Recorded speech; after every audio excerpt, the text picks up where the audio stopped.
What stands out right away about this is how moisturizing the texture feels compared to a lot of mineral sunscreens, which they usually lean dry or chalky.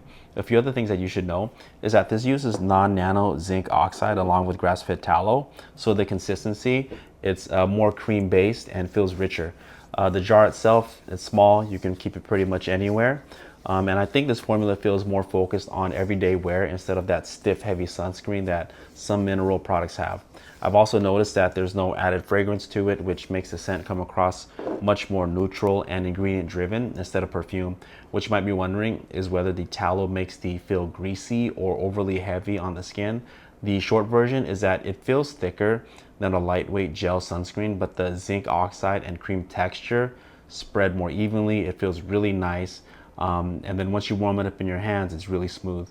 This feels like a solid fit for someone with dry or sensitive skin who still wants a mineral sunscreen without the overly dry finish that some zinc formulas leave behind.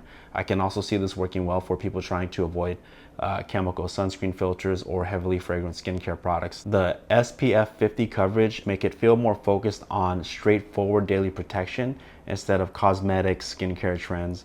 The jar format also makes it really easy to control how much product I'm using in areas like the face, shoulder, arms.